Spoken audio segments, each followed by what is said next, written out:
AP cadre IPS Siddharth Kaushal తన పదవికి రాజీనామా చేశారు. పూర్తి వ్యక్తిగత కారణాలతో రాజీనామా చేసినట్లు ఆయన తెలిపారు. కొన్ని కథనాల్లో వచ్చిన ఆరోపణలు పూర్తిగా నిరాధారమైనవని సిద్ధార్థ్ వెల్లడించారు. రాజీనామాకు ఎలాంటి బలవంతం, వేధింపులు లేవని ఆయన తన లేఖలో పేర్కొన్నారు. కాగా కౌశల్ డీజీపీ కార్యాలయంలో అడ్మిన్గా ఉన్నారు. సిద్ధార్థ కౌశల్ దాదాపు నెల రోజులుగా విధులకు హాజరు కావడం లేదు. గతంలో కృష్ణా, ప్రకాశం, వైఎస్ఆర్ జిల్లాల్లో ఎస్పీగా ఆయన కీలక బాధ్యతలు నిర్వర్తించారు.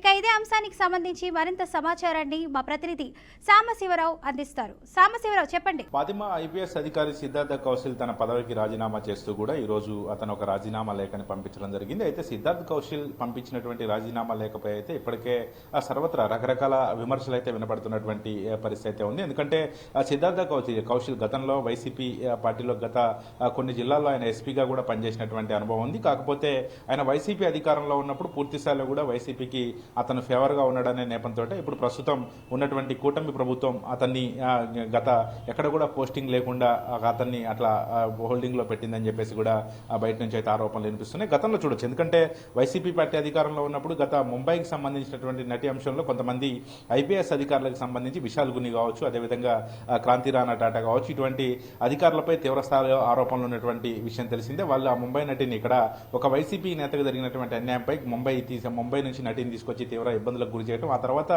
కూటమి ప్రభుత్వం రావడం, కూటమి ప్రభుత్వం వచ్చిన తర్వాత ఐపీఎస్ అధికారులపై కూడా ఇప్పటికే వాళ్ళపై విచారణకు ఆదేశాలు చేయడం, వాళ్ళపై యాక్షన్ తీసుకోవడం కూడా జరిగింది. మరి కొంతమంది ఐపీఎస్ అధికారులు కూడా అదే తరహాలో ఉన్నట్టు విషయం తెలిసిందే. దాంట్లో సిద్ధార్థ్ కౌశల్ కూడా ప్రస్తుతం గత వైసీపీ గవర్నమెంట్లో అతను ఫేవర్గా ఉన్నాడు కాబట్టి ప్రస్తుతం అతన్ని అక్కడ హోల్డ్లో ఉంచినట్లుగా, అతన్ని కాస్త ఇబ్బందులు పడుతున్నట్లుగా కూడా బయట ఆరోపణలు అయితే వినిపిస్తూ ఉన్నాయి. దాంతోపాటు కొంతమంది ఐపీఎస్ అధికారులు, గత ప్రభుత్వంలో చేసినటువంటి ఐపీఎస్ అధికారులు ఎవరైతే ఉన్నారో వాళ్ళందరినీ ప్రస్తుత కూటమి ప్రభుత్వం హోల్డ్లో పెట్టినట్టుగా చెప్తున్నటువంటి పరిస్థితి ఉంది. అయితే ఈ రకరకాల ఆరోపణలపై అయితే సిద్ధార్థ్ కౌశల్ అయితే ఆయన స్పందించారు. ప్రస్తుతం తన రాజీనామాకి ఎటువంటి ఒత్తిళ్లు కారణం కాదు, అయితే బయట వస్తున్నటువంటి ఆరోపణలో ఎటువంటి వాస్తవం లేదు, తన వ్యక్తిగత కారణాల రీత్యా ఈ యొక్క నిర్ణయం తీసుకున్నానని చెప్పేసి కూడా సిద్ధార్థ్ కౌశల్ చెప్పడం జరిగింది. తన ఈ ఉద్యోగానికి రాజీనామా చేసి తన సొంత పనులు చూసుకోవడానికి వెళ్ళిపోతున్నట్లుగా సిద్ధార్థ్ కౌశల్ చెప్పడం జరిగింది. అయితే ఇక్కడ సిద్ధార్థ్ కౌశల్ తీసుకున్న నిర్ణయం పట్ల అయితే అందరూ హర్షం వ్యక్తం చేస్తున్నటువంటి పరిస్థితి ఉంది. ఎందుకంటే